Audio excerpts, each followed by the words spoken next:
Infelizmente, não tivemos clientes no primeiro mês.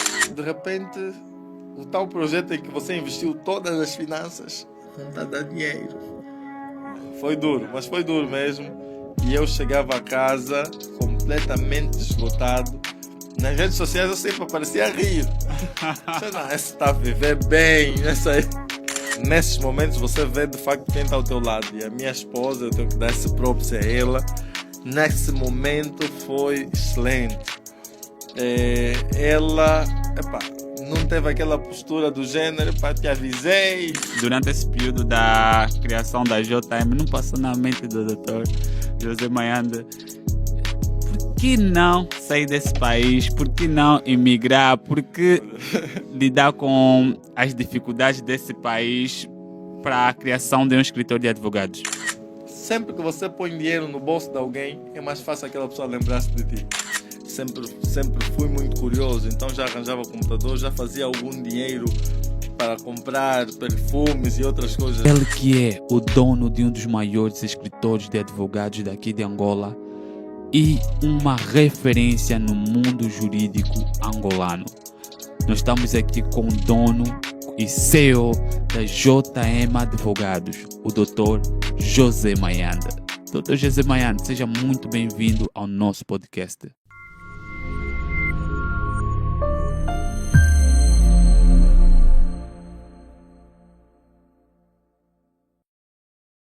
Você sabe o que é empreendedorismo jurídico? Não?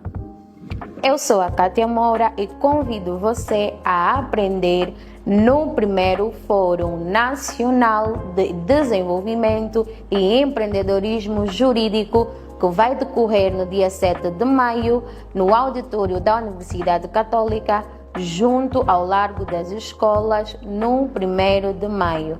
Vem daí e aprenda como fazer dinheiro no ramo do direito. Como é que o Dr. José Mayanda está? Saudações, Gilton Pena. É um prazer estar aqui com vocês. É a primeira vez que estou convosco e espero que de facto seja um podcast interessante, né, para si, para os nossos companheiros que nos assistem, certo, e também eventualmente para mim.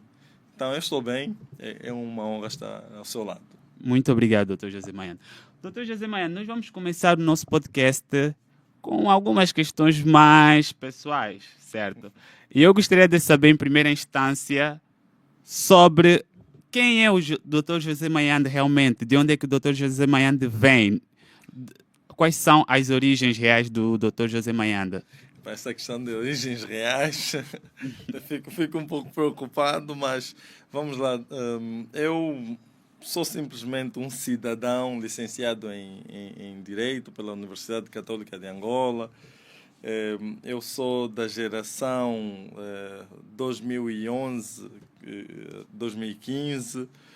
A nível de nascença, eu nasci em Luanda, embora as minhas origens remontam, se posso assim dizer, a Uíge e Malange. Também sou pai, tenho 2 filhos, sou bem casado, a caminho de 8 anos de casado com uma bela senhora, Edna Mayande, e sou advogado. Eu digo sempre, gosto de ser advogado, embora hoje diga que não ficarei só na advocacia, tenciono um dia sair e fazer agricultura, mas sou advogado. Nos tempos livres sou advogado e também, quando não tenho tempos livres, sou advogado. Não sei se consegui explicar quem sou eu, né? Certo. Foi possível sim, Dr. José. Eu gostaria de saber o que motivou o Dr. José Mayanda a seguir a carreira jurídica. Bom, essa é uma excelente questão. Eu não fiz direito primeiro por paixão. Não fiz direito por paixão. Na verdade, eu rochei ao fazer engenharia e já me explico. Eu fiz no médio econômico, ciências econômicas e jurídicas, certo, mas durante o meu tempo de formação eu arranjava computadores, né? Eu sempre fui muito curioso, então já arranjava computadores, já fazia algum dinheiro para comprar perfumes e outras coisas básicas arranjando computadores. Certo. E era suposto fazer engenharia na universidade. Só que, como eu disse, eu fiz econômicas e jurídicas, não tinha feito físicas e biológicas que me dariam bases para seguir engenharia informática. Então, quando eu fui para o preparatório na UCAN, fui inicialmente para o preparatório de engenharia informática. Então, comecei a me deparar com inúmeras dificuldades, fundamentalmente em questões de matemática, física, que eram disciplinas do preparatório. E um belo dia, eu nunca gostei, na verdade, eu nunca gostei de depender. E eu senti que estava a depender muito de explicações, porque não conseguia facilmente entender a explicação dos professores na altura. E então, a cabeça doía muito. Eu tinha que entender aqueles cálculos. E lembro-me, a dada altura, que eu fui para o preparatório e era uma aula de física. E na aula de física, eu me lembro que o professor, né, vou chamar assim, apesar de ser preparatório, ele disse, olha, este é o símbolo de... Era símbolo de pi, mas ele falou, este é o símbolo de fi. Eu automaticamente levantei da sala, logo que ele disse símbolo de fi, levantei da sala, simplesmente saí da sala. E é como se eu estivesse a dizer, olha, é o símbolo de fi, mas é aqui onde eu fico. Então saio da sala, mas de forma automática mesmo. Levantei, comecei a sair e simplesmente fui à procura do preparatório para quem pretendia fazer direito. Certo. E entrei na sala que me indicaram e foi como se a minha mente começasse a voltar ao normal. Entrei para a sala, era aula de cultura geral e eu percebi que era ali onde eu devia realmente ficar. Por quê? Porque as bases do médio eram aquelas. Certo. E foi como se eu tivesse a recordar. Então, inicialmente eu queria fazer engenharia porque arranjava computadores, mas depois percebi que não tinha bases para fazer engenharia e no preparatório mudei para direito, que já era uma licenciatura que o meu pai já tinha feito e a minha irmã mais velha também já estava a fazer. Então, seguia a corrente, porque já tinha aquelas bases. Foi assim que eu fui parar na Faculdade de Direito. Agora, não, já quero avançar em como é que eu cheguei na advocacia. À vontade, doutor. À vontade. Isto em relação ao direito.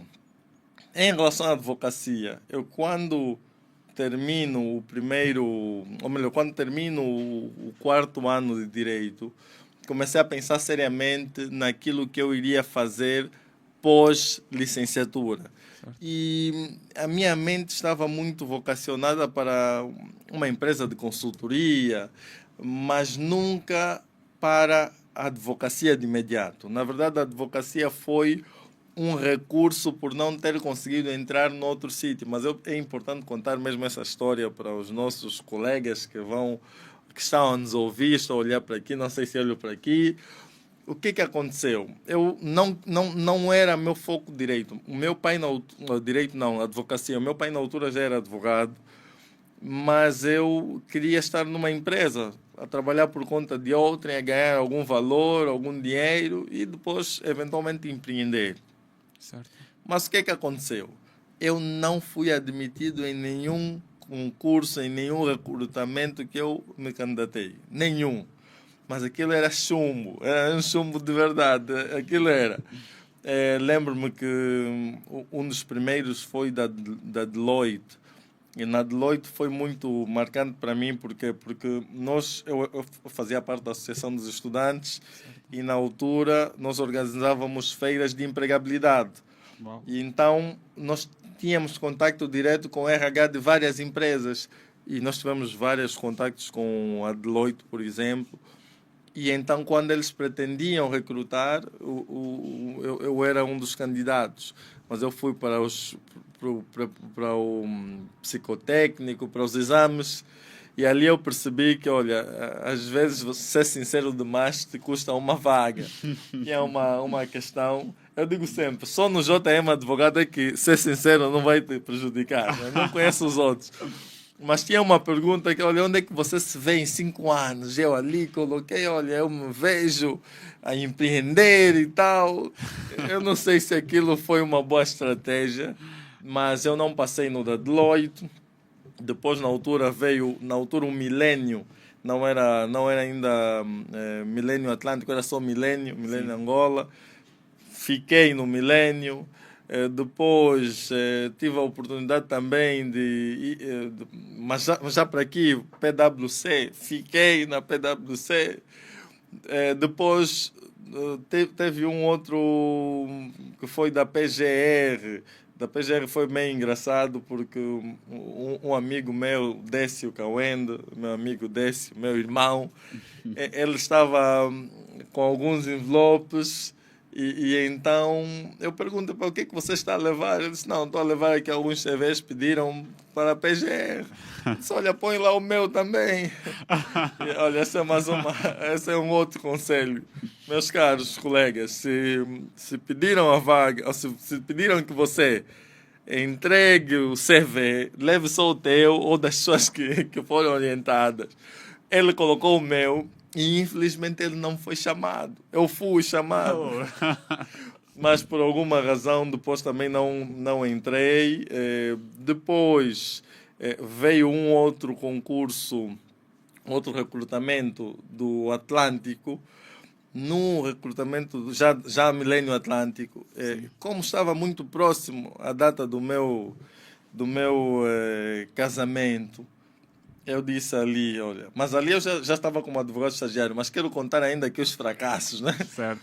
Mas eu disse assim, olha, como era a minha grande chance, isso foi no início de 2017, era a minha grande chance de estar num sítio com um emprego, não é? Sim. Eu disse, não, olha, aqui eu vou dar o meu máximo. Certo. E eu estava a dar mesmo o meu máximo. Eu estava muito convencido de que eu iria passar. Certo. Primeira fase passei. A segunda fase passei. Depois era suposto vir a terceira fase. Sim. Lá eles enviam um e-mail a dizer, olha, por razões alheias à nossa vontade, tivemos que parar. Imagina um jovem que vai casar e não tem uma fonte de rendimento Complicado.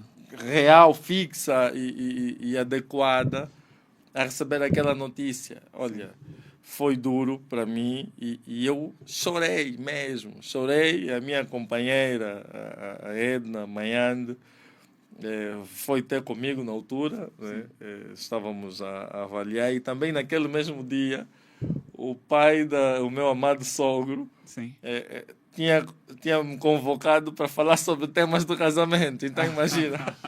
Eu recebi a notícia de que o recrutamento que eu iria passar, que eu tinha fé, parou, e naquele mesmo dia convocam-me para falar de temas do casamento e foi duro, mas eu ali, eu digo sempre, se você tiver de sentir uma dor, procure sentir de uma vez já. Certo.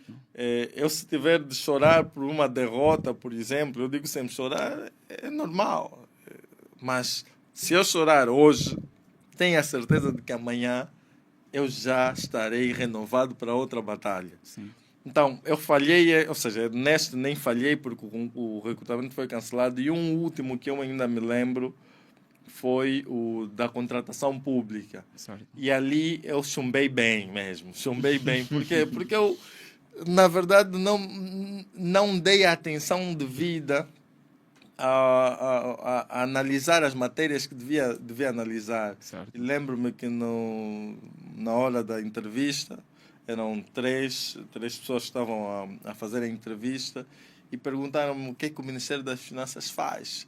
E, de repente, deu um branco. Aquilo foi do género, olha, sabes o que é que o Serviço Nacional de Contratação Pública faz? Eu disse, sei, sim. Eu expliquei. Mas perguntaram, o Serviço Nacional de Contratação Pública está dentro de que departamento ministerial? Eu disse, Ministério das Finanças. Depois foi, o que é que o Ministério das Finanças faz? Branco. Foi daquelas coisas do género, como é que eu... É daquilo... Você procura, mas como é que eu não sei? Como é que não está a vir aqui uma linha para... Foi duro, Sim. mas foi o recrutamento que eu de facto disse, não, fiquei bem, porque ali de facto não mostrei o que eu valia, e depois as outras questões já não foram a mesma coisa, já estava desestabilizado. Então eu falhei em vários processos de recrutamento, não tive êxitos, mas eu não ficava parado. Sim. Aquilo eu em 2016 fui, uma colega havia dito, olha, o Dr. Marcolino Moco está a precisar de estagiários. Certo. E então, como era muito próximo do local onde eu vivia, eu fui para lá. Eu não quis fazer o estágio com o meu pai, porque queria mesmo enfrentar uma outra vertente. Então, eu fui para o escritório do Dr. Marcolino Moco. Olha, o Dr. Marcolino Moco recebeu-nos muito bem, fez-nos algumas pequenas perguntas. Sim. E admitiu-nos. Então, eu fiz o meu estágio e, felizmente, concluí o estágio com o Dr. Marcolino Moco, meu eterno patrono, e oficialmente sou o primeiro estagiário do Dr. Marcolino Moco, ou seja, a receber a cédula definitiva, é melhor falar assim, o primeiro estagiário que recebeu a cédula definitiva. E então eu venho para a advocacia, mas num contexto de que não consegui nos outros sítios. Sim. Embora sempre tive a veia empreendedora, mas falhar noutros sítios me fez vir para a advocacia. E felizmente, eu digo assim, ainda bem que foi assim. Ainda bem que foi assim, porque, olha, se você me deixar, eu vou contar que história. É melhor parar e tal. Mas venho para a advocacia nesse contexto. Não consegui, não fui absorvido pelo mercado através das empresas e fui para a advocacia. Mas quando, no último recrutamento, que foi o do Atlântico, eu chumbei, né? Chumbei não, cancelaram o concurso, o recrutamento. Eu recebo uma mensagem de uma... Lembrando que ali eu já estava em transição do escritório do Dr. Marcolino Moco, já estava praticamente a terminar o meu estágio, e eu recebo um convite da minha professora, a doutora Márcia Nijolela. E ela diz que estava a avançar para um projeto e questiona se eu estaria interessado, porque ela eu tinha sido um dos melhores estudantes de Direito do Trabalho da minha turma. Olha, não tinha como negar, eu aceitei logo de imediato. Ia casar há pouco tempo, certo. Mas eu me lembro no e-mail dizer assim, olha, doutora Márcia, eu chamava de professora Márcia, o prof, né? Disse, olha, eu aceito, mas a minha única inquietação é aliar o escritório a algum rendimento. Sim. E ela sentou comigo, e quando sentou comigo, apresentou-me as condições. Eu não estava a pensar muito no dinheiro, só que isso era um rendimento mais básico possível, mas o meu foco aí era: alguém tem de ver o que eu sei fazer, sim, porque só assim o mercado vai valorizar, né? Realmente. Se eu não conseguir estar num ambiente para mostrar o que eu sei fazer, como é que as pessoas vão dizer, não, esse sabe fazer? E então ela falou-me de um rendimento e espero não ser uma inconfidência. É melhor não falar o valor. Eu não vou falar o valor para não... Mas falou-me de um rendimento que não era alto. Certo. Mas como eu disse, eu não estava muito focado num valor. E aceitei de imediato.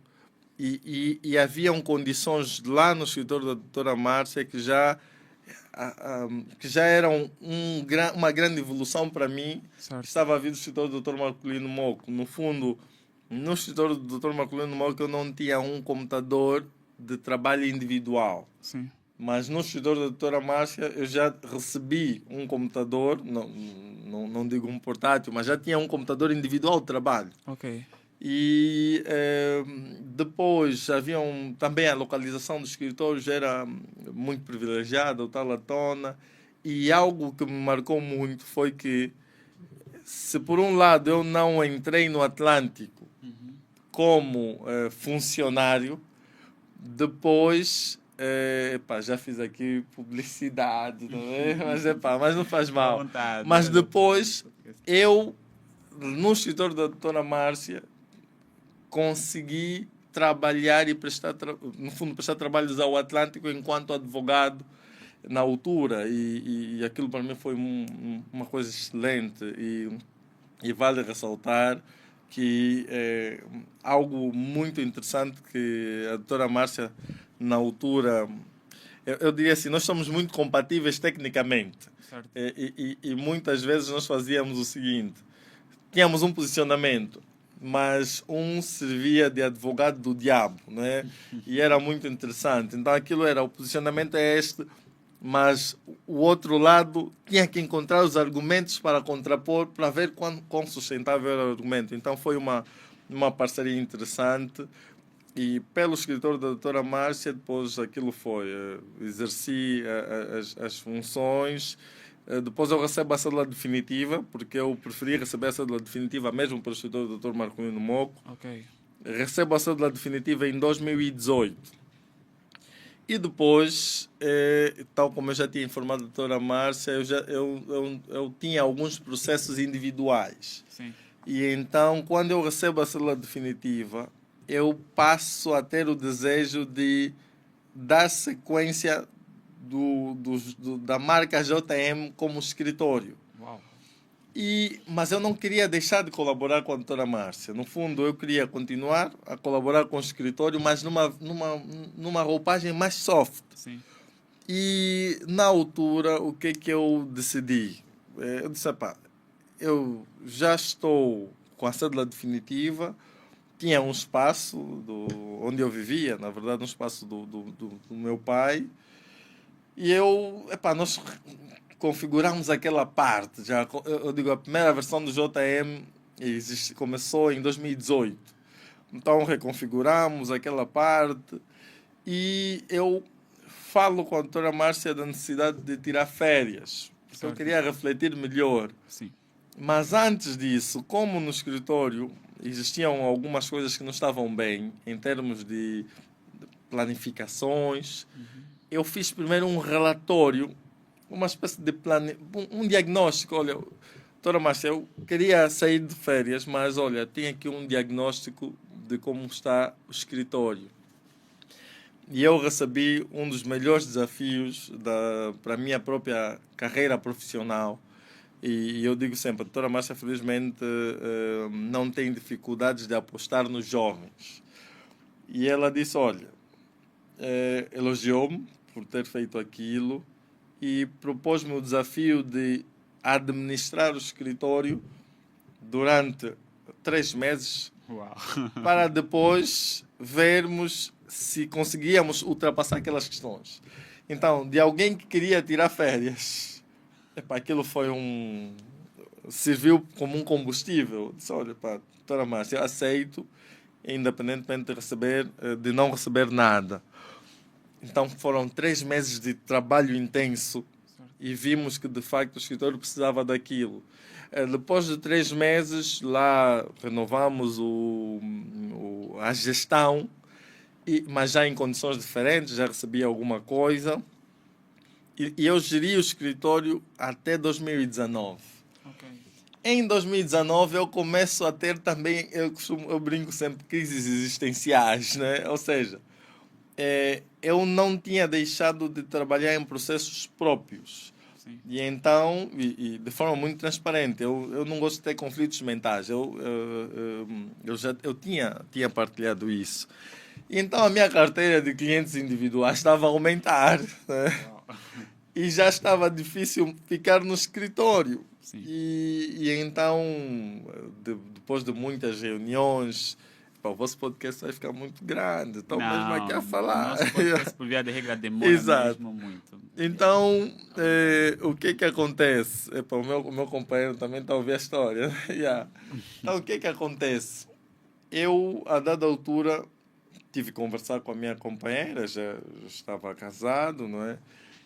Conversei com os meus pais sempre foram contra o casamento. O casamento não, contra sair do escritório, não. Okay. Meu casamento é exemplar. Até o momento, né? E graças a Deus, né? Então meus pais nunca foram a favor da saída, nem a minha própria esposa queria que nós nos arriscássemos Certo. logo de imediato. Mas eu já não estava a conseguir gerir processos fora e ao mesmo tempo estar no escritório. E então eu reuni coragem e disse, pá, eu tenho mesmo que falar, tenho que sair.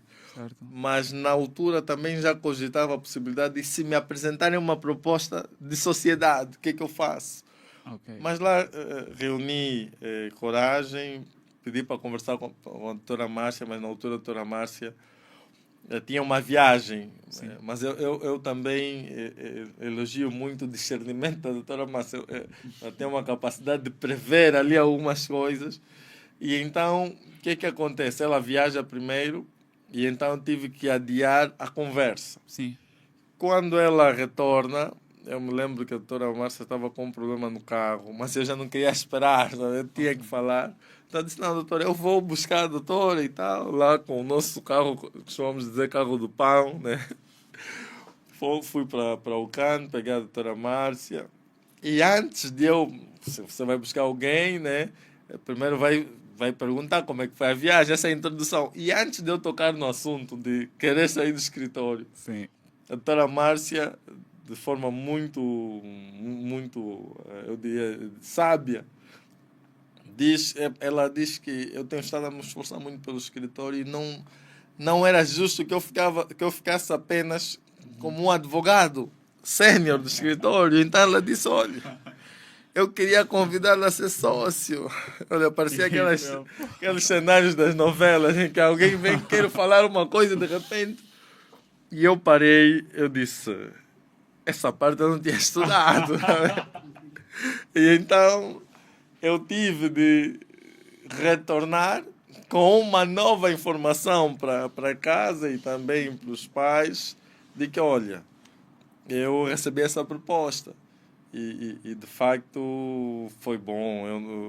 As minhas condições, eu aceitei a proposta, as minhas condições saíram, ou seja, houve uma melhoria de 100% do que eu tinha antes, e então não dava para negar. Com a sociedade eu tive que cancelar o projeto JM, Certo. porque ali estaria só com o projeto MN e foi muito transparente. E houve essa melhoria da qualidade da minha própria vida em 2019, final de 2019. E então, quando aquilo aconteceu, o que houve? Eu passei a ser sócio e todos os meus processos, que não eram também grandes, eu fui para o MN e começamos a sociedade.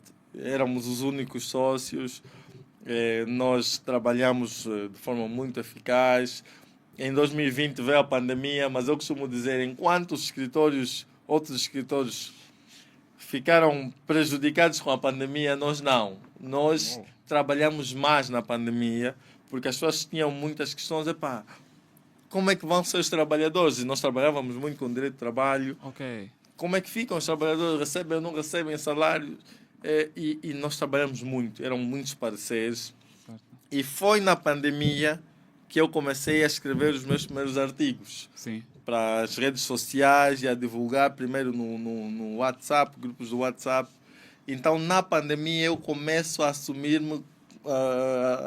um posicionamento mais técnico em termos de escrita de artigos. Certo. E então a minha imagem melhora muito com a pandemia. A INAP, na altura, também convidou para fazer um vídeo e estava a ser algo muito interessante. Colaboramos até março de 2021, que por questões, eu diria assim, por questões estratégicas acabamos por seguir caminhos diferentes, né? Conversamos, eu segui por um outro caminho, né? E o MN ficou. E então, quando eu digo estratégicas, é no sentido de conversarmos e vermos que a nível de visão estratégica eu tinha uma. E a visão estratégica do escritório, né, ou seja, a visão estratégica dos sócios eram diferentes. Certo. E então acabei por ir por um outro caminho e o MN ficou do outro lado. E então foi assim que o JM ressurge em 2021. Ressurge em 2021 já com uma outra roupagem, porque eu já tinha bebido muito da experiência da doutora Márcia, de muitas outras questões. Eu já tinha colaborado com a Ordem na altura, mas eu vou parar para deixar fazer perguntas, senão aqui vai ser complicado. A minha próxima questão estava mesmo ligada ao surgimento da JM Advogados. O que é que levou o Dr. José Mayanda a criar a JM? Pois, embora o Dr. José Mayanda já tinha a pretensão de criar a JM, mas qual foi o momento que o Dr. José parou e disse, exato, não, tenho que seguir por esse caminho? Ou o que é que levou o doutor a tomar essa decisão? Exato. No fundo, o que é que levou? Primeiro, como eu disse, o JM Advogado já existia em 2018. Certo. Logo que eu recebi a cédula definitiva, eu decidi abrir o escritório. Mas quando eu me tornei sócio do MN, eu descontinuei o projeto JM para ficar só no MN. Sim. Mas em 2021, por termos visões estratégicas diferentes em relação ao crescimento do escritório na altura, então foi necessário seguir um caminho diferente.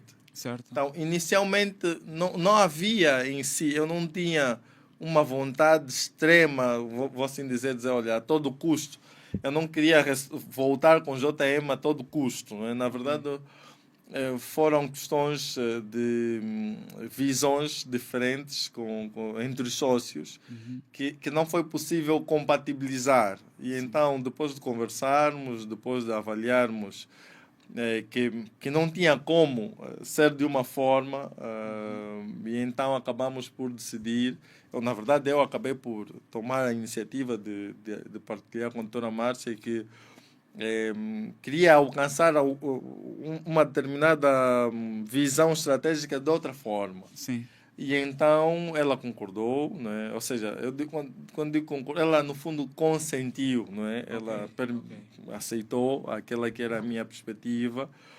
E então, em 2021, em março, eu disse assim, nós criamos o JM em 15 dias. Sim. É um pouco estranho, mas foram 15 dias. Uau, 15 dias mesmo. Na verdade, eu já tinha domínio de como criar um escritório. Certo. Já geria um escritório. Sim. Então, não foi uma coisa do outro mundo. A dada altura, só para ter uma noção, eu estava onde é o escritório JM hoje, tinha acabado de ser erguido um edifício, o edifício da NIS, da pastelaria NIS, ou organizações NIS. E uma vez a passar, houve só um pensamento do género, eu um dia estarei aí. Mas é daqueles pensamentos que você tem, mas...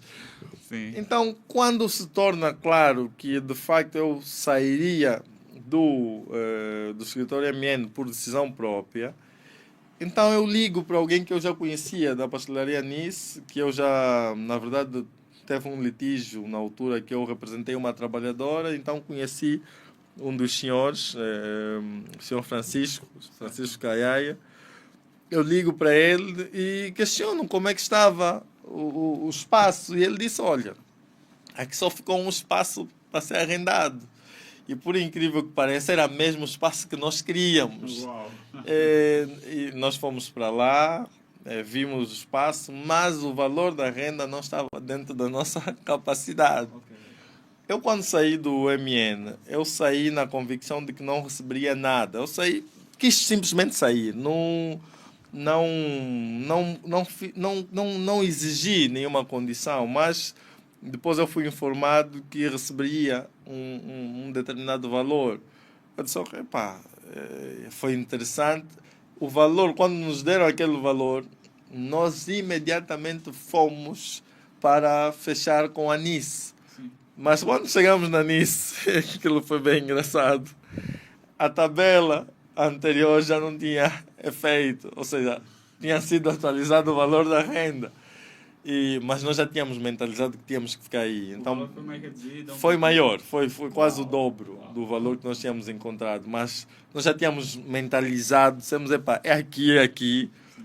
E então o que aconteceu nós fizemos um acordo com a Nice, para aquele contexto, de que, olha, dão-nos pelo menos, ou seja, vamos pagar X meses, acho que foram 3 meses, 3 ou 2, dão-nos um mês de carência e ao invés de pagarmos trimestral, alguma coisa, iríamos pagar mensalmente até nós termos aí uma boa garantia de continuidade. A Anice felizmente concordou e conseguimos avançar.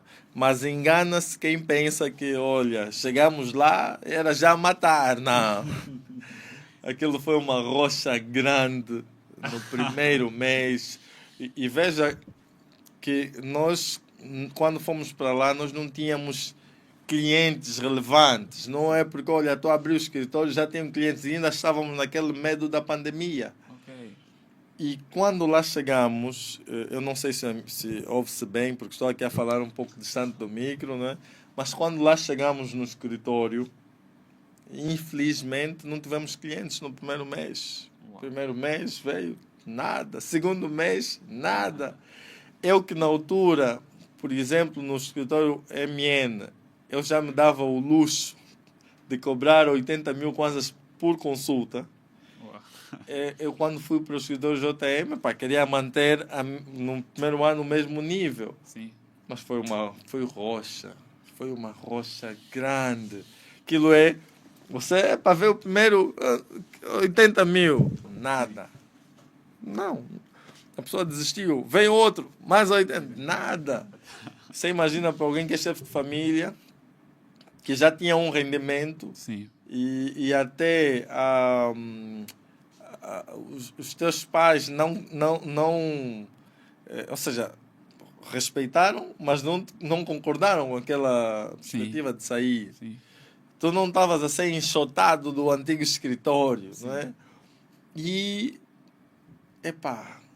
de repente, o tal projeto em que você investiu todas as finanças não está a dar dinheiro. Foi duro, mas foi duro mesmo. E eu chegava a casa completamente esgotado. Nas redes sociais eu sempre aparecia a rir. Não, esse está a viver bem. Essa aí. Mas quando eu chegasse a casa, eu via que não entrou dinheiro nenhum. Mas, olha, eu digo sempre que nesses momentos você vê de facto quem está ao teu lado. E a minha esposa, eu tenho que dar esse props a ela. Nesse momento foi excelente. Ela, não teve aquela postura do gênero, te avisei, não sei o quê, mas foi uma postura muito sábia de, olha, vamos conseguir. E ela deu um conselho que foi um elemento fundamental do gênero. Olha, você está a agir como se não tivesse saído do escritório. Ou seja, 80 mil kwanzas que nós cobrávamos era quando estávamos lá. Certo. Vamos começar do zero.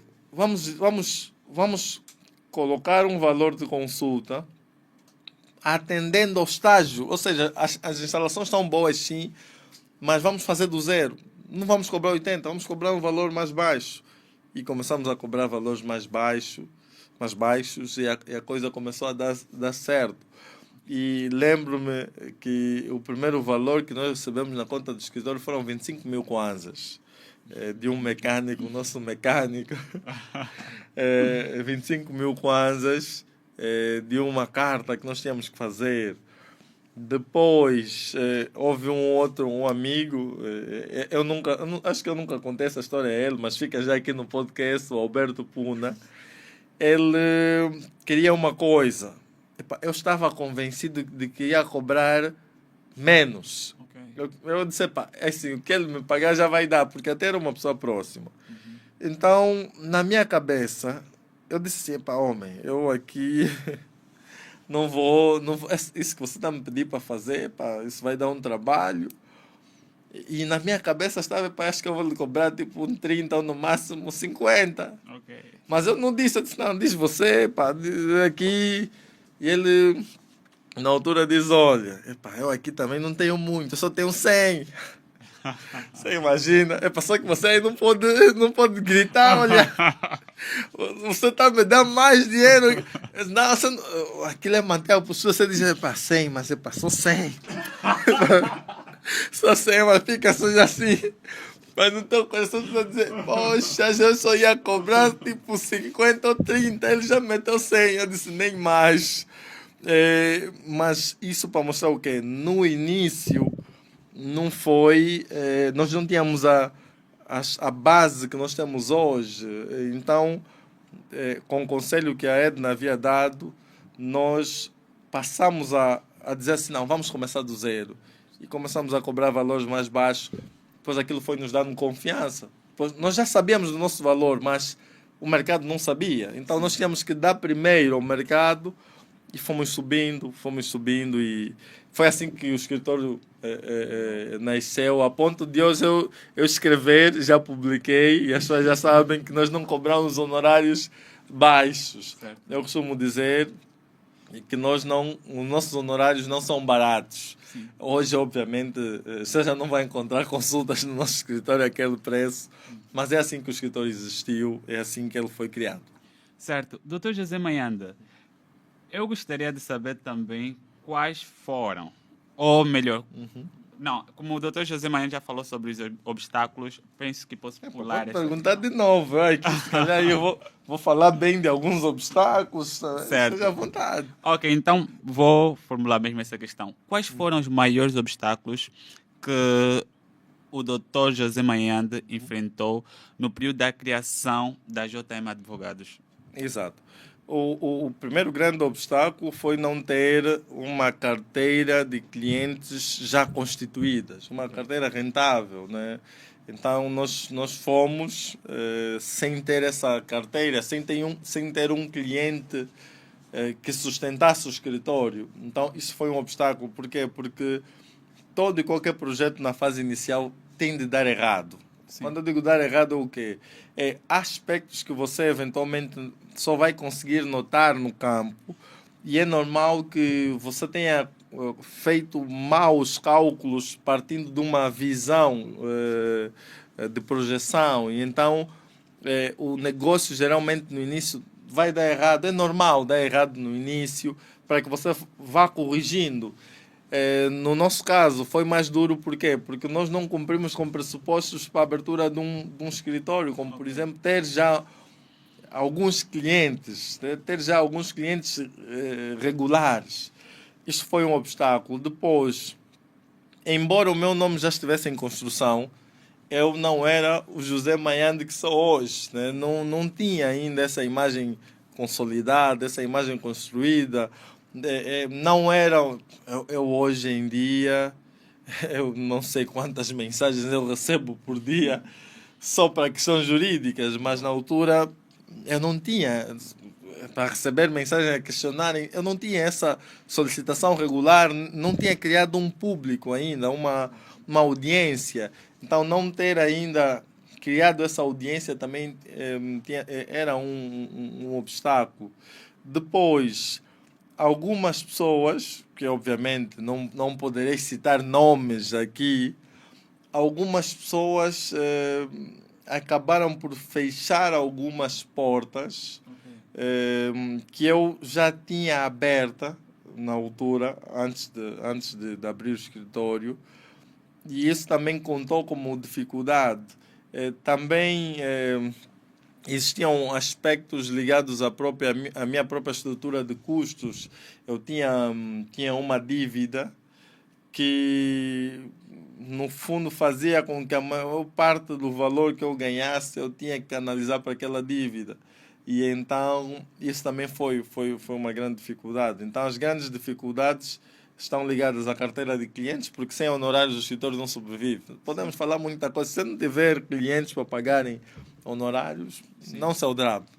Então, foram obstáculos que eu tive já nessa fase de abertura do escritório. Um outro desafio é criar uma equipa capaz, sem grandes recursos. Okay. E na altura eu também ainda não podia ter estagiários formalmente.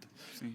E então foi um obstáculo porque eu tive de recorrer a outros métodos para encontrar alguns, eu diria assim, alguns mais ou menos, para depois avançar com aquela equipa mais ou menos. E então não era uma equipa quando tens poucos meios, também não vais ter uma equipa XPTO. Sim, realmente. Ele é trabalhar muito na base da fé, chamar os colegas, olha, isso vai longe, não é? Isso vai longe.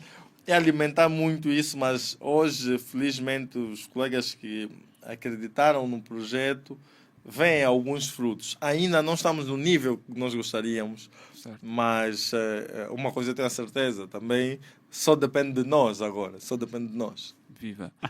Doutor José, será que há algum momento, durante esse período da criação da JM, não passou na mente do doutor José Mayanda, por que não sair desse país? Por que não emigrar? Por que lidar com as dificuldades desse país para a criação de um escritório de advogados? E assim, eu não sei, o espírito de imigração nunca me atuou, mas eu não sei explicar, mas eu gosto de Angola. Certo. Eu não sei dizer-vos, assim, temos muitas questões péssimas mesmo, muitas. Não só dos que julga quem imigra. Para mim é tranquilo, cada um tem os seus próprios fundamentos. Se eu decidir sair, é perfeito, se decidir ficar, também é perfeito. Eu falo só por mim. Sim. Então, eu gosto de Angola em que sentido? No sentido de que os meus familiares estão aqui, os meus pais estão aqui.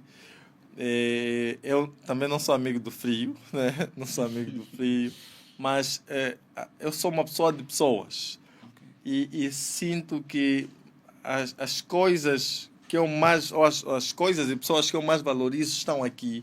Certo. E então não vejo razões para sair, no meu caso. Mas também eu sou daqueles que diz o seguinte: eu não digo que é impossível, eventualmente, num futuro, não sei quando, Certo. dizer assim, eu acho que agora para mim já chega. Que é no sentido de dizer assim, eu falo, por exemplo, se um dia tiver uma situação de saúde, porque nós sabemos que o nosso sistema de saúde não é dos melhores, só perde para o sistema de justiça, né? Exato. Não é dos melhores e há doenças e há questões que te obrigam mesmo a sair para ter um tratamento digno. Talvez numa situação dessas, talvez numa situação em que, vou dizer assim, a minha própria subsistência, a minha própria vida ou esteja em perigo, ou de alguma pessoa que me seja muito próxima, mas fora essas questões, eu gosto de estar em Angola. Sim. Os meus amigos estão aqui, sempre estudei em Angola. Então, os meus laços são muito fortes com Angola e também consigo sustentar as minhas necessidades aqui. Agora, uma outra coisa é se de facto exercer a advocacia em Angola é fácil. É mesmo aqui. Aqui já é outra, isto aqui já é bem diferente. Uma coisa é gostar de estar em Angola e eventualmente inovar e empreender em várias áreas para dizer assim, eu não posso ficar em algo que me dá muita chatice, mas empreender ou estar num escritório de advogados em Angola não é fácil. Não é fácil porque, primeiro, as instituições não são céleres. Você vai ter um processo, se você, de facto, depender dos processos dos tribunais, que correm nos tribunais, você não vai conseguir sustentar a advocacia. Porque o processo vai levar 4, 5 anos para ser resolvido. Vais viver com que valores? O cliente, às vezes, ou o constituinte vai te pagar uma prestação.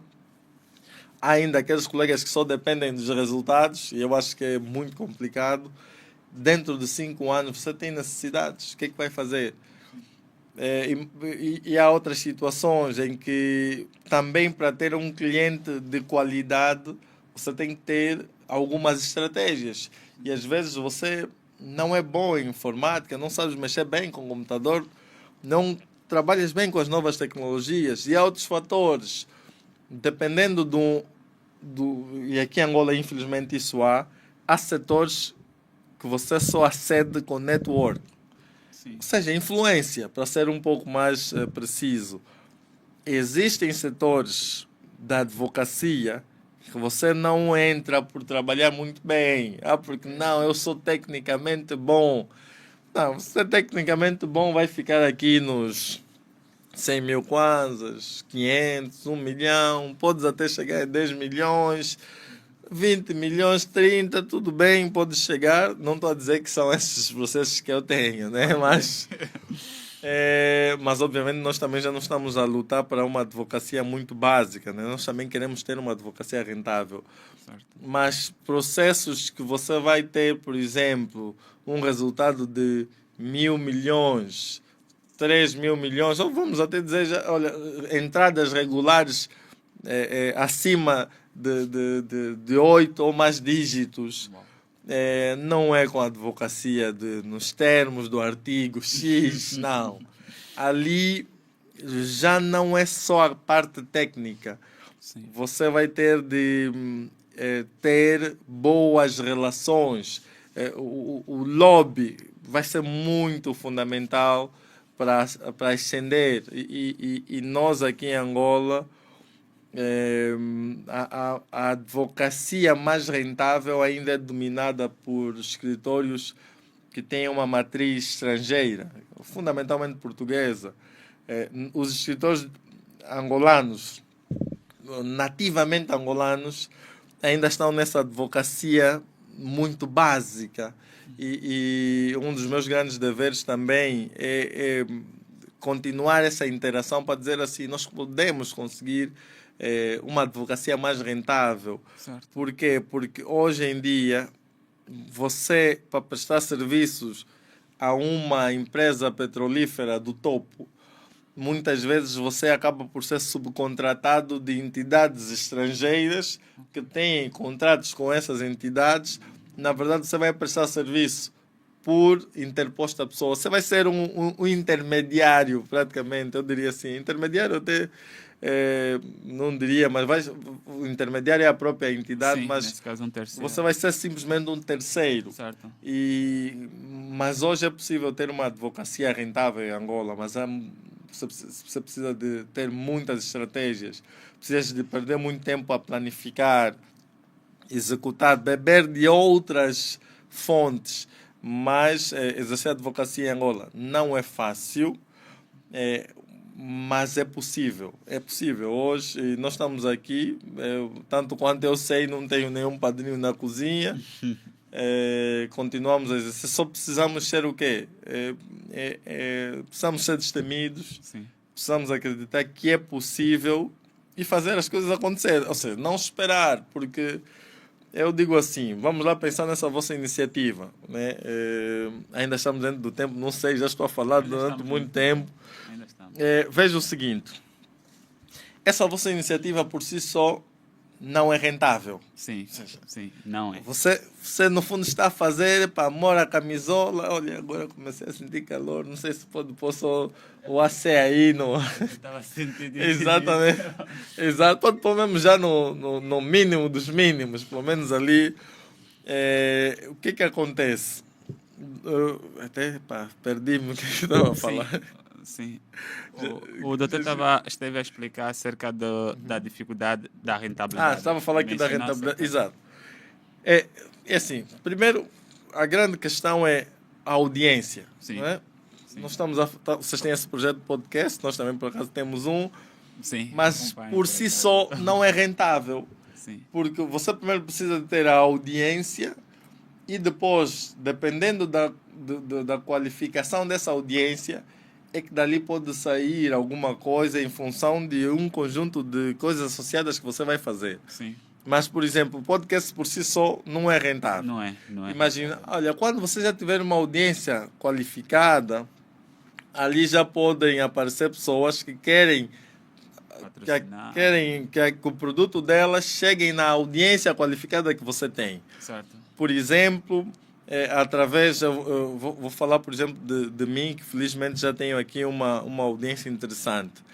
Eu, nos últimos tempos, e sem contrapartida nenhuma, eu costumo fazer alguns vídeos e pego alguns livros. Ok.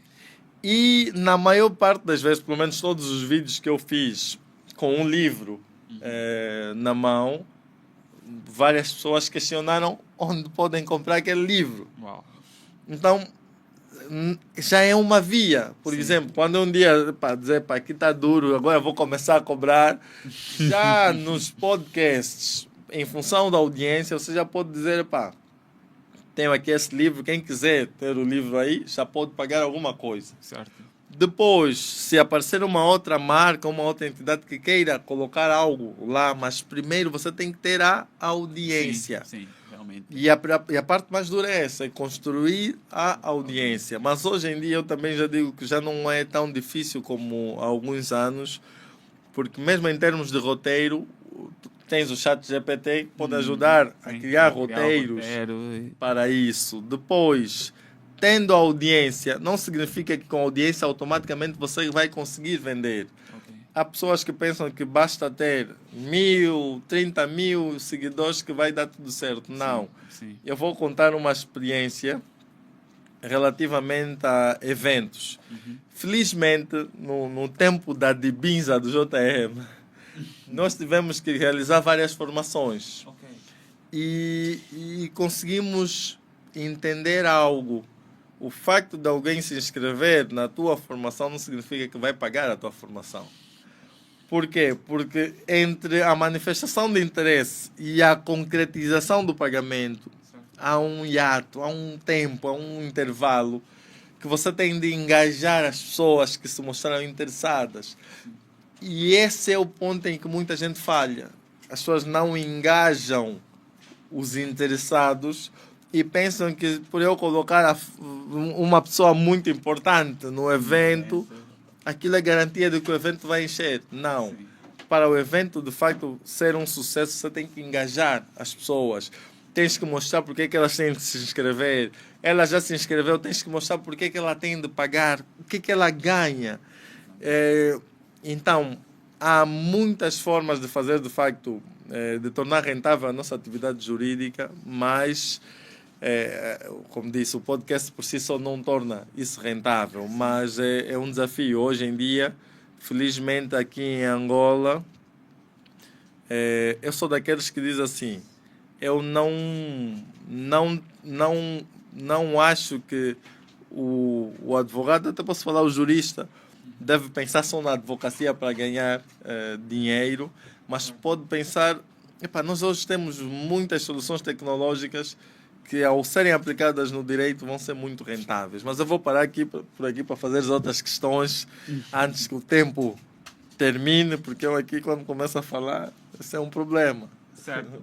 Dr. José Mayande, sabendo que hoje em dia, estamos a viver uma fase da tal dita era tecnológica, ou a tecnologia tem avançado muito. E, feliz ou infelizmente, os nossos tribunais ou os nossos órgãos não têm acompanhado esse processo. Agora, qual é a visão do Dr. José Mayande relativamente aos advogados? Como é que os advogados podem usar essa tecnologia para o benefício próprio, para facilitar os seus trabalhos no dia a dia?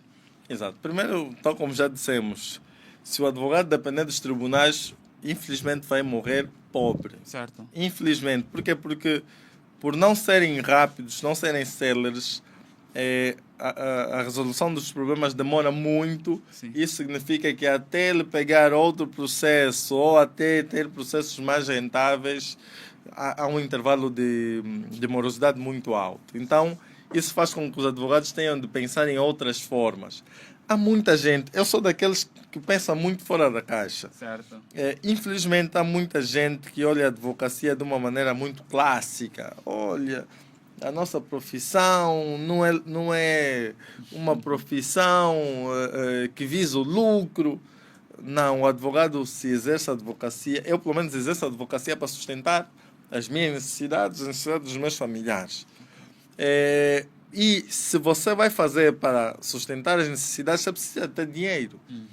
E como ter dinheiro num local ou num ambiente em que os tribunais são morosos? Há várias formas. Eu sou daqueles que incentiva, assim, os escritores advogados a olharem, por exemplo, a questões formativas. Há muitos que dizem, mas não é o foco do escritor. Sim, não é o foco, mas as instituições evoluem em função do contexto em que elas estão inseridas. Hoje, eu por acaso já não perco muito tempo a dar formações enquanto escritório, mas hoje esse movimento vai se proliferando, espero não ter falado mal, em vários escritórios. Eu acho que é uma solução alternativa. E aqui, usando as novas tecnologias, podem ser formações, por exemplo, online e do gênero. Tem um setor que eu tenho estado agora a perder mais tempo, que é o setor das minutas, dos modelos de documentos. Hoje em dia, na internet, mesmo com o próprio chat GPT e outras inteligências artificiais, infelizmente os modelos não são ajustados à realidade angolana. Sim. E então, por isso, hoje nós temos a solução, que é a plataforma Rede Laboral, em que nós damos minutas ajustadas à realidade angolana, revisadas por pessoas que conhecem da matéria. Obviamente, não substitui a contratação do advogado, mas é um campo que nós sugerimos que as pessoas olhem. Os tribunais, enquanto ainda estiverem nessa morosidade, os advogados têm que se ajustar. Por exemplo, há várias formas. Você é bom numa determinada área, ok. Imagina o seguinte, hoje, quantas pessoas usam o Google Ads em Angola?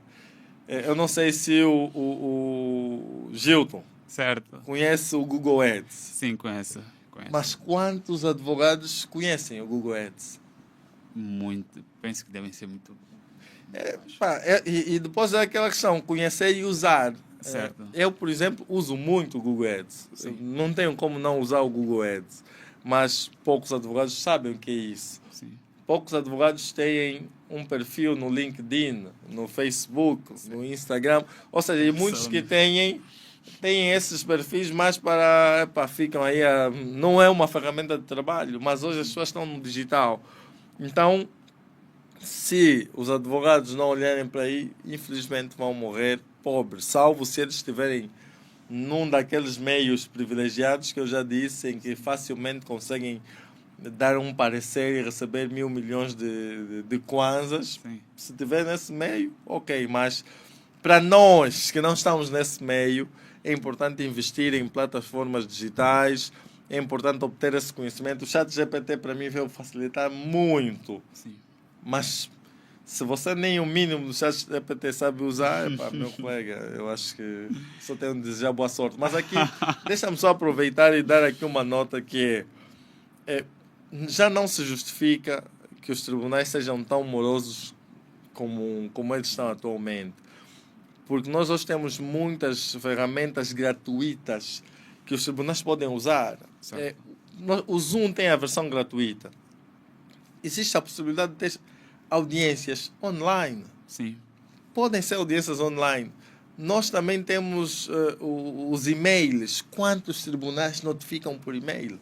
Quantos? Eu não conheço nenhum. Recebi uma vez uma notificação da PGR por e-mail na altura da pandemia, até dei os parabéns. Mas quantos usam e-mails? Você pode usar o Hotmail, o Gmail.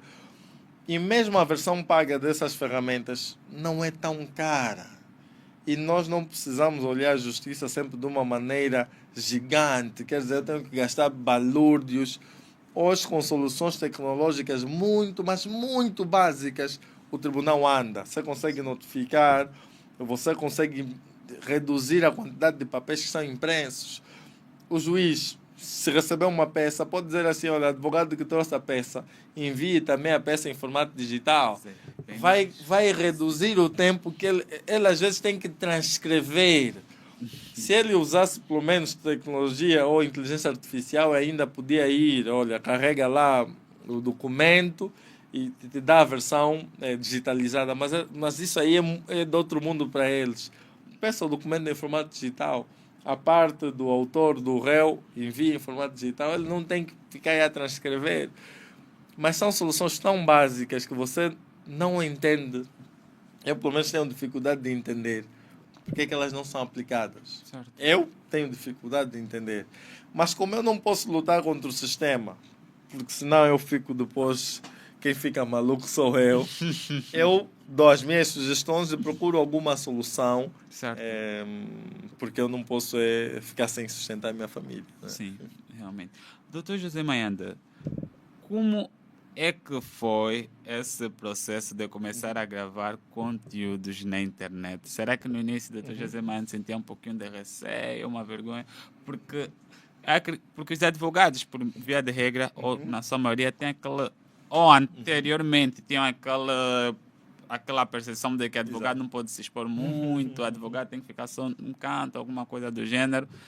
É mais por meio de ligação ou por meio de... Qual é o termo que usam quando recomendação? Alguém recomenda, um amigo, um familiar, alguém próximo recomenda o doutor X ou o doutor fulano para tratar dessa questão ou desse assunto.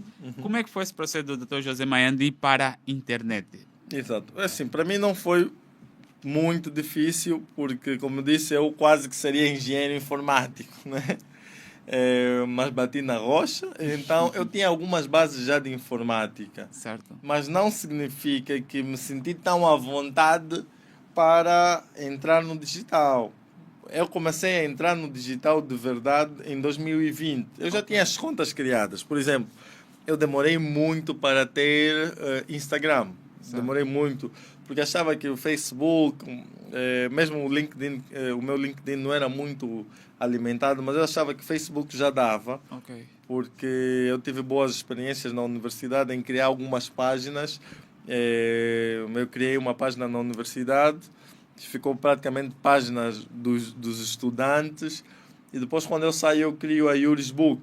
E então eu já estava nessa área, só que não aparecia, minha imagem não aparecia. E em 2020 eu começo a escrever, mas eu comecei a escrever artigos muito curtos, porque também havia aquele medo para vou ser criticado, né? E esse medo faz com que muita gente não se exponha. E felizmente eu ultrapassei esse método por primeiro escrever coisas que eu achava que eram incontestáveis.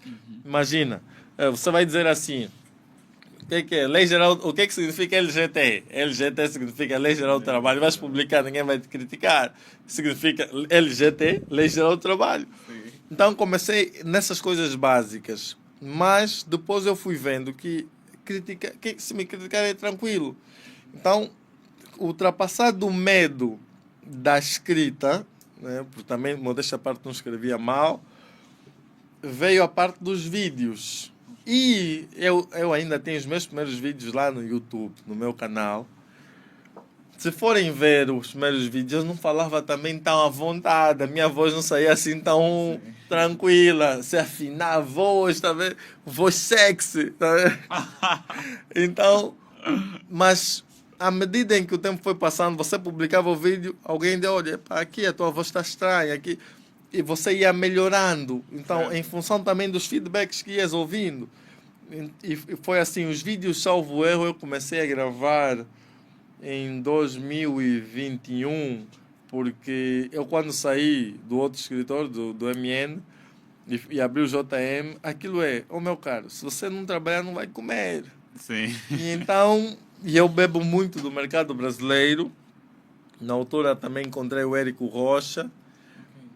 E eu fui gravando os vídeos, mas sem muita ciência. Aquilo vou gravar esse vídeo, gravei, lançava, via a reação das pessoas. Olha, vou gravar aquele, lançava. Mas qual é a vantagem de você fazer conteúdos? É que você vai melhorando. Sim. Sem medo de errar. Eu não sei como é que está o nosso mercado em termos de capacidade para as novas tecnologias. Mas eu hoje já digo que nós, modéstia à parte, quando alguns estiverem a discutir o que é Google Ads, nós já estamos muito distante a ver como é que vamos usar a inteligência artificial numa base de dados privada. Certo. Quando estiverem na inteligência artificial, nós eventualmente já estamos mais avançado. Eu sinto que, felizmente, o mercado é amplo. Nós temos um mercado para muita coisa. Felizmente, em Angola, eu digo assim, Angola é um mercado duro, mas, ao mesmo tempo, Se você tiver uma boa linha, consegues fazer dinheiro à vontade. E então, eu hoje digo que quando alguém falar de marketing jurídico em Angola, modéstia à parte, é possível citar-nos. Só para não dizer que tem de nos citar, né? Mas são poucas as referências de facto que têm algum impacto no marketing jurídico ou no digital, quando nós falamos em termos jurídicos. Felizmente, posso dizer, não estou a gabar-me, mas também quem quiser entender assim esse problema já deve. Tenho o privilégio de ser dos angolanos, um dos angolanos mais seguidos para questões jurídicas no digital. E como é que foi? Foi iniciando. Você precisa iniciar. Eu preciso primeiro, lancei uma coisa, deixa-me ver como é que vai ser a recepção. Depois lanço outra coisa, mas depois o que é que você vai fazer? Vai aprendendo. Hoje eu já estudo, ou já discuto gatilhos visuais. Eu lancei um vídeo há tempos em que estava com um livro dos doutores Domingos Betico e Osvaldo Ngoloimo sobre contratação pública. Mas eu estava a falar sobre arrendamento. E as pessoas ficaram assim, mas como é possível? Ele está com um livro de contratação pública, mas está a falar de arrendamento. Cheguei de ver esse vídeo. Mas para quem já está onde nós estamos, já sabe que é propositado colocar aquilo ali. Sim. Tem um fim. Sim. Mas para quem ainda não está neste nível de evolução do marketing digital, não vai perceber. Ele quando... E nós chamamos isso de... Eu diria assim... Eu estive... Muita gente questionou, mas por que está a falar isso? Nós chamamos, isso é provocação visual. Certo. E a pessoa vai estar à espera do momento em que você vai falar da relação do livro com o que estás a falar. Quando perceber, o tempo acabou, ela concluiu o vídeo, e assim, o algoritmo vai entregar a mais pessoas.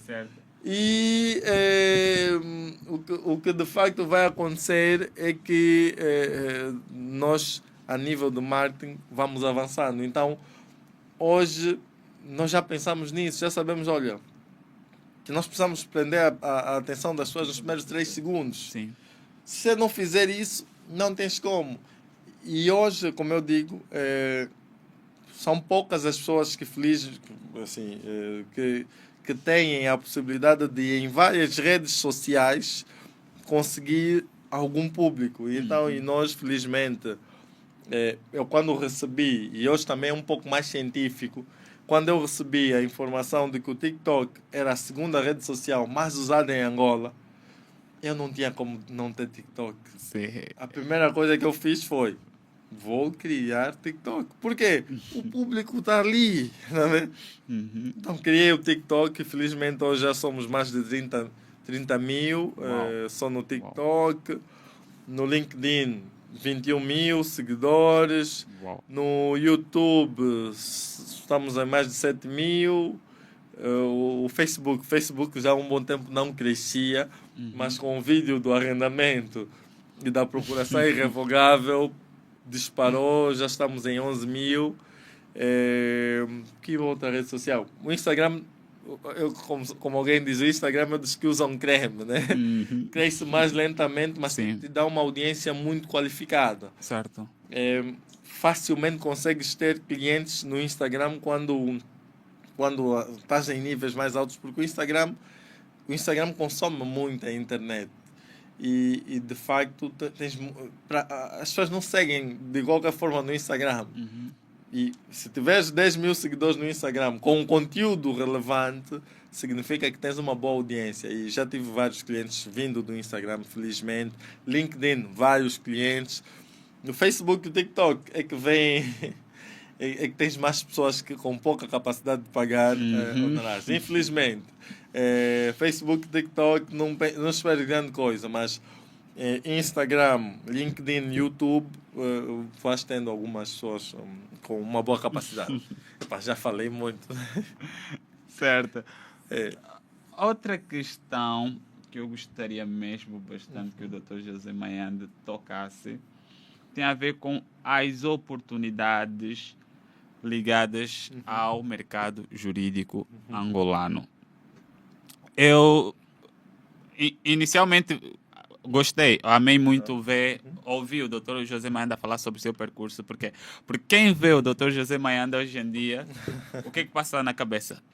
Creio que o Dr. José Mayanda é familiar de alguém que já colocou o Dr. José Mayanda, já abriu o caminho, o escritor já entregando nas mãos do Dr. José Mayanda, num senhor que já ou pai, alguém assim próximo. As pessoas partem já desse princípio, sem esquecer, sem saberem que o Dr. José Mayande teve essa toda a trajetória que o Dr. José Mayande já frisou aqui. Exato. E realmente muito persistente.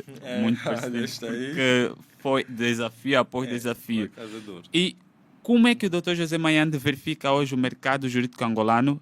E quais são os conselhos que o Dr. José Mayande deixa, ou gostaria de deixar para as pessoas que tencionam ingressar para esse mercado?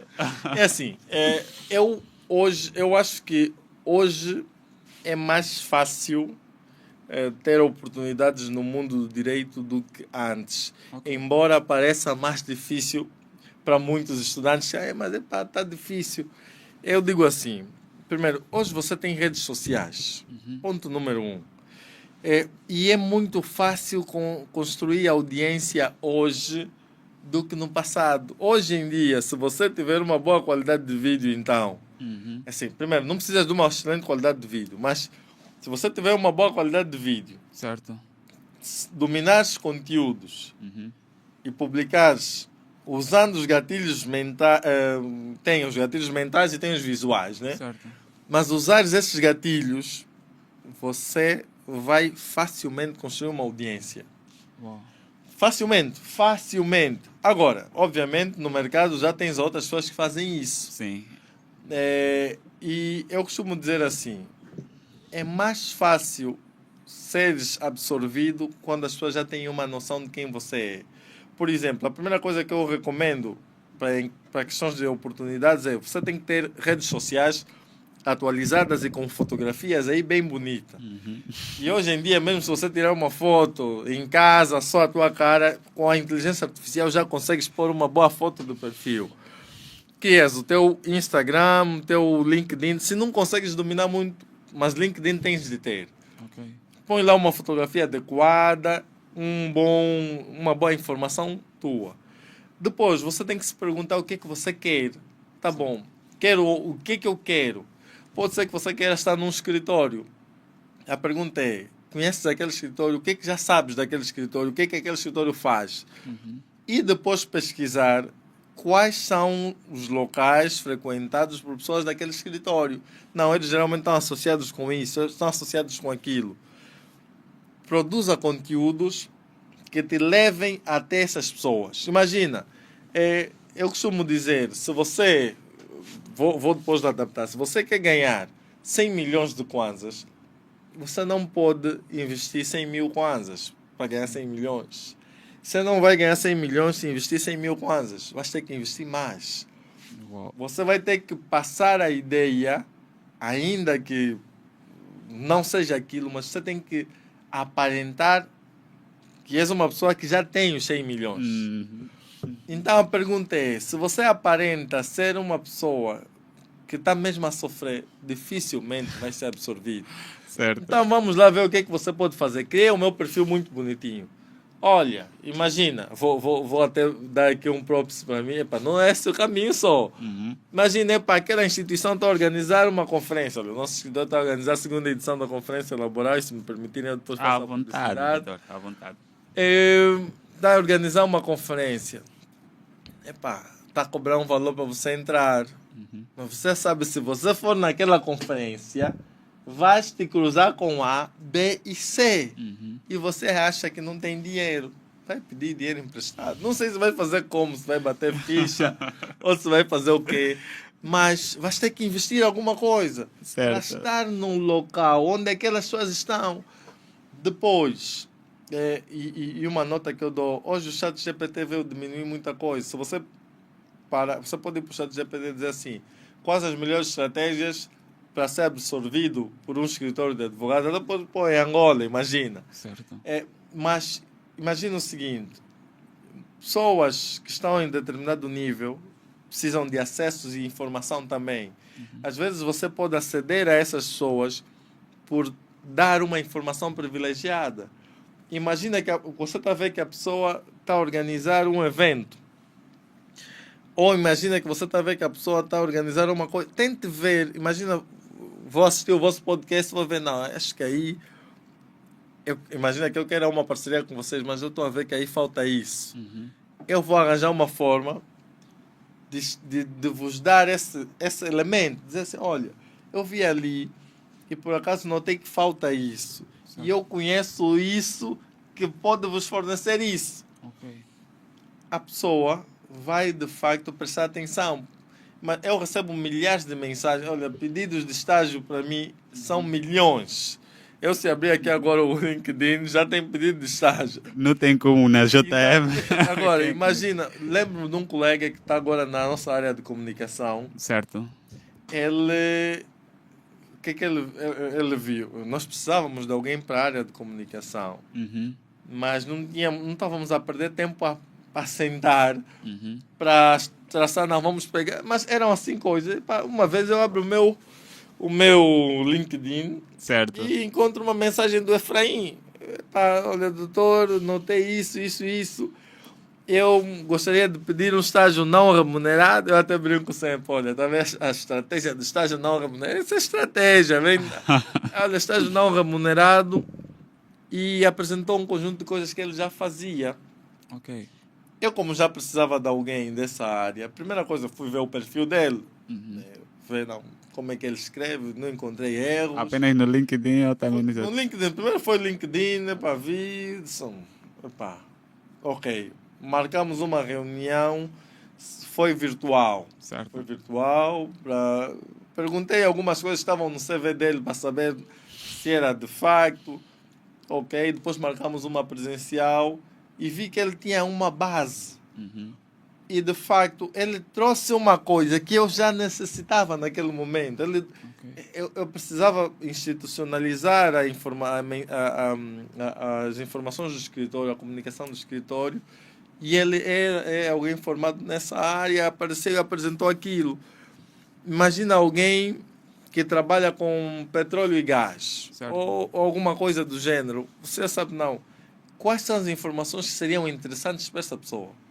Isso, ok. Eu vou pegar essa informação, eventualmente trabalhar e dizer assim, olha, como alguém, eu vi alguém a dar uma dica do gênero, a dizer assim, até vou falar primeiro de um portal. Há o portal do, como é que é o nome dele? É do Nelson, agora esqueci o outro nome dele, mas é o Telegrama. Certo. Ele, ao invés de ser generalista, agora está muito no ramo financeiro, no ramo bancário até. Okay. E ele vai fazendo essas publicações. Nelson Francisco Sul. Ok. E ele hoje vai publicar, olha, o Banco X teve lucros de 1.000 milhões, não sei o quê. Ele conseguiu uma audiência tão qualificada que hoje uma informação que ele publica a dizer que o Banco X teve quebra, cria ruídos. Uau. Já é utilizado até para outros portais reproduzirem. Então, significa que ele viu uma informação relevante para o mercado e produziu essa informação. E é basicamente isso que nós podemos usar para potencializar as nossas oportunidades. Eu estou no evento, vou fazer uma intervenção interessante. Já sei que aí tem muita gente relevante, eu faço uma intervenção interessante. Não chego só na pessoa, estou a gostar muito do teu trabalho. Não, ok, mas quantas pessoas vêm e falam isso? Olha, tudo bem, pode ser a nível de introdução. Realmente tenho estado a gostar do trabalho que tem estado a fazer. E eu notei que publicou algo nisso, dessa matéria, e há uma informação da instituição X que também dá nota de que eles precisam disso. Okay. E eu posso fornecer o contacto para o doutor ou para sei lá o quê, e pode interagir diretamente com a pessoa X. O que ele vai ver? Vantagem. Ele vai dizer, eu quero ganhar dinheiro. ou eu quero ganhar acessos. Sempre que você põe dinheiro no bolso de alguém, é mais fácil aquela pessoa lembrar-se de ti. Então, a pergunta é como é que eu vou pôr dinheiro, e o dinheiro pode ser dinheiro de facto, propriamente dito, ou pode ser dinheiro em potência, informação. Eu vou dar um exemplo de uma estratégia muito boa. Quantas empresas precisam de advogados? Muitas, só para não dizer todas. Sim. Mas quantas de facto acham que devem gastar dinheiro para ter advogado? Poucas. Como fazer aquela empresa gastar dinheiro com advogado ou contigo enquanto advogado? Você pode fazer o seguinte: oferecer um serviço gratuito de diagnóstico. Olha, primeiro, tens de ter algum reconhecimento mínimo, ainda que mínimo. Olha, eu tenho essa informação da Aniesa, por exemplo. A Aniesa tem estado a aplicar muitas multas. E as falhas são X, Y e Z. E nós estamos a oferecer um diagnóstico gratuito para avaliar se a tua empresa está a cumprir com os requisitos ou com os aspectos que a Aniesa fiscaliza. Quem não vai aceitar? De graça. De graça. É de graça. E o que vai acontecer? Primeiro, tens que ir para a Aniesa, saber o que a Aniesa exige. Na Aniesa tem pedido isso, aquilo. Ok, tens aqueles dados. Levas para as pessoas que são alvos de fiscalização. Olha, tem isso. Depois você encontra os pontos que estão maus. Primeiro, gasta informação, gasta um acesso. Depois diz, olha, resolver é assim. E eu tenho pacotes desta e desta natureza para ajudar-te nisso e naquilo. É muito mais fácil. Primeiro você mostrou a necessidade, não cobraste, ele viu vantagem. Quando ele já descobriu, ele já sabe, ao final, eu preciso disso. Outra situação pode ser o inverso. Quantos ministérios não trabalham bem? Vai dizer assim, estamos aqui a falar das novas tecnologias. Tem muitos tribunais que não trabalham em condições. Sim. Vou lá, consigo conhecer, sei lá quem. Olha, eu tenho este projeto. Vocês não vão investir nada. Só vamos implementar isso durante 3 meses. Você vai ter a vantagem disso, daquilo. Você vai para uma instituição que dirige um determinado órgão e apresentas algo que pode elevar a imagem dele junto do público ou junto de quem lidera.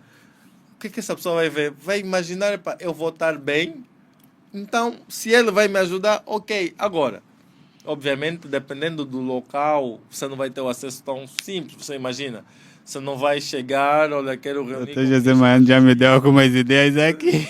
Não, mas o objetivo é mesmo este, né? Sim. Quanto mais competitivo for o nosso mercado, melhor. Certo. Imagina quantas pessoas que supostamente não têm oportunidade. É só fazer isso. Sim. Não, eu preciso de emprego. Nem sempre é emprego. E como eu disse, hoje há várias formas de avançar. Então, Gilton, está a ver? Consultoria grátis. Sim, consultoria grátis. Certo, doutor José. Estamos no fim. Sim. Por isso, eu gostaria que concluíssemos com os conselhos. Quais são os conselhos, as recomendações aqui, né? Que o doutor José Maiano deixa para aqueles que pretendem investir no mundo jurídico, desde serem advogados, desde serem procuradores ou juízes, seja lá qual for a profissão, a área que eles pretendem trabalhar ou que essa pessoa tenciona ingressar. Qual é o conselho? Será que é fácil entrar nesse mundo? Será que realmente é como nós pensávamos ou como muitos pensam antes de terminar a universidade, que então logo que eu terminar a faculdade vou já trabalhar, por exemplo, na AGT, para quem gosta de fiscalidade, vou trabalhar já no Tribunal X, vou trabalhar já como procurador. Será que é assim? E quais são as recomendações que o doutor deixa para essa nova empreitada daqueles que... Exato. Vou tentar ser objetivo. A primeira coisa que eu primeiro deixo é a pessoa tem de ter certeza de que sabe. Ou seja, tem de ter certeza de que sabe o que é uma personalidade jurídica, o que é capacidade jurídica, o que é uma pessoa coletiva. Tem de ter certeza de que sabe o básico do direito, aquilo que aprendeu na universidade realmente sabe. Sim. Né? Para não acontecer de que, olha, estão a lhe perguntar qual é a natureza de um processo de divórcio por mútuo acordo, a pessoa não vai dizer que é natureza laboral, né? Por quê? Porque está escrito mútuo acordo. Quer dizer, então, primeiro tem que ter essa competência técnica, saber essas questões básicas. Depois, tem de melhorar o seu perfil profissional, ou seja, a sua postura profissional, que é saber como estar e ser dentro do ambiente profissional. Por exemplo, como é que vai vestir? Vai decotada, vai com unhas sei lá até onde, vai com roupa extremamente apertada. Como vestir quando vai fazer uma diligência numa determinada instituição? Certo. Chamam-me para uma reunião, como estar naquela reunião? Certo. Eu tenho que saber isso, como falar. E como é que eu posso aprender isso? Eu posso estar em ambientes jurídicos, olhar, não, olha, como é que o fulano vestiu? Não, ele vestiu assim. Não, é para vou hoje ainda, vou para o Asa Branca, algum sítio, dependendo das minhas condições, é para adquirir aquilo, não precisa de ter muito dinheiro para vestir bem. Certo. Então, já tem capacidade técnica, já sabe o mínimo de como se apresentar. Agora, tem de estar visível para o mercado. Onde é que o mercado está? Hoje está a maior parte das vezes no digital. Eu, como disse, já falei, tenho que estar nesses eventos, tem que ter o perfil no digital, tem de interagir com aquelas pessoas que ela sabe que de facto vão ajudar a estar num determinado sítio. Ela tem que estar num círculo que favoreça aquilo. Agora, você quer, mas o teu círculo é só dos estudantes. Como é que você... Só estás nos estudantes, o que é que o estudante vai... Você só está ali, é o estudante que está ali, você e ele são estudantes. Quem vai ajudar o outro? Sim. Eu, particularmente, quando fiz a licenciatura em Direito, a minha pretensão sempre foi magistratura. Sempre. Eu fiz Ele está a sofrer. Direito com... Só que... por isso é que acho que esse período todo de pós-faculdade e estar a experimentar outras coisas tem sido boa. Porque eu pude conhecer, não só pude conhecer, como hoje em dia tem um leque enorme de contato de pessoas que trabalham na magistratura.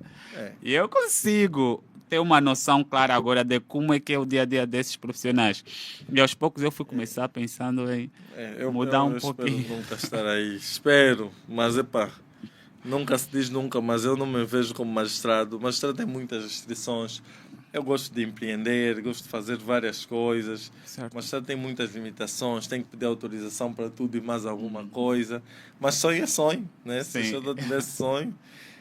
eu vou aproveitar já fazer também a minha publicidade. É mesmo isso que eu gostaria que... Deixa-me só dizer aqui, muito rápido, nós estamos a organizar a segunda edição. Eu estou a olhar aqui, não sei se é aqui ou aqui. Nós estamos a organizar a segunda edição da Conferência Laboral sob o lema Estado Atual das Relações Laborais. Se ainda não se inscreveu, aproveita e inscrever-se. Restam mesmo muito poucas vagas.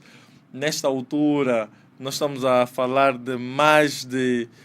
Melhor nem dar só muitos detalhes, mas vamos lá. Nessa altura, nós já temos mais de 300 pessoas inscritas. Ou seja, é melhor até falar mais de 700 pessoas que se inscreveram, mas essas pessoas tiveram inscrições canceladas porque não fizeram pagamento dentro do prazo.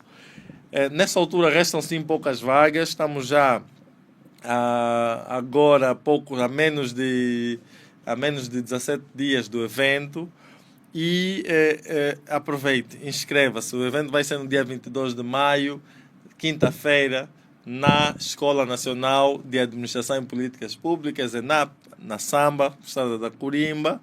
Teremos especialistas na matéria. Vai ser aberto o evento por Sua Excelência, Secretário de Estado, Dr. Pedro Filipe.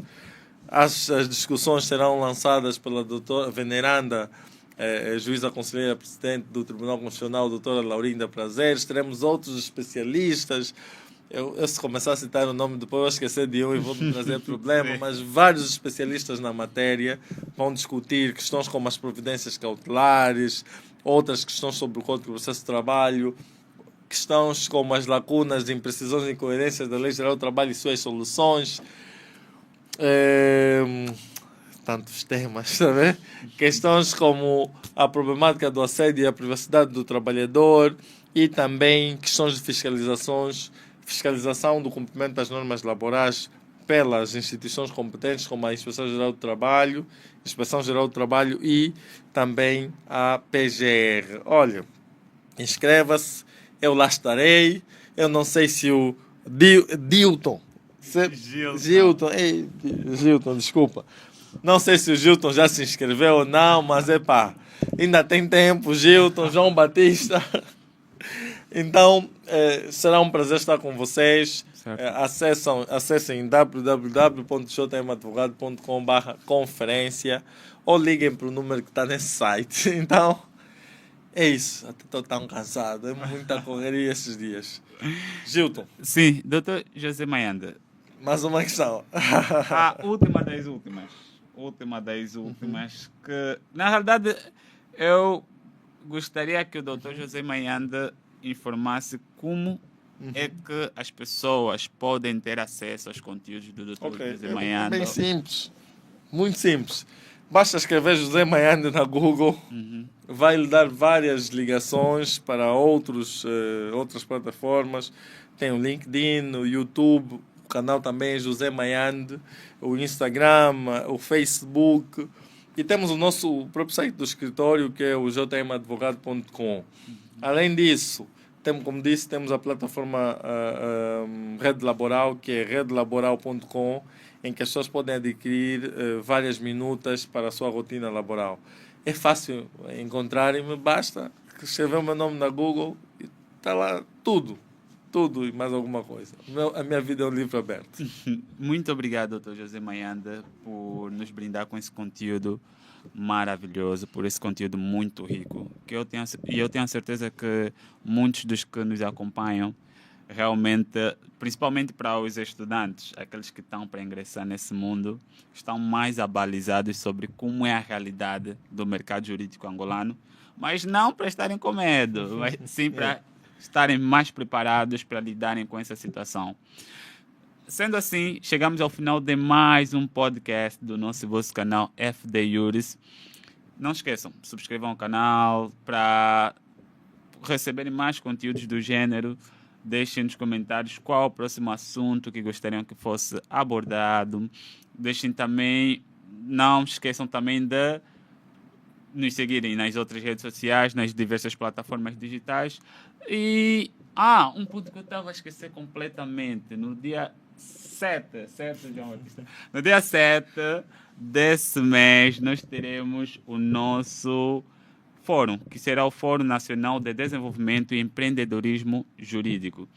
O mesmo que vai contar com diversas entidades, onde vamos abordar sobre a necessidade de empreender no mundo jurídico e também sobre a necessidade de usarmos a tecnologia hoje em dia para facilitar o trabalho dos profissionais de direito. Então, Deus abençoe, ótima continuação, até a próxima. Você sabe o que é empreendedorismo jurídico? Não? Eu sou a Kátia Moura e convido você a aprender no primeiro Fórum Nacional de Desenvolvimento e Empreendedorismo Jurídico, que vai decorrer no dia 7 de maio, no auditório da Universidade Católica, junto ao Largo das Escolas, no 1º de maio. Vem daí e aprenda como fazer dinheiro no ramo do direito.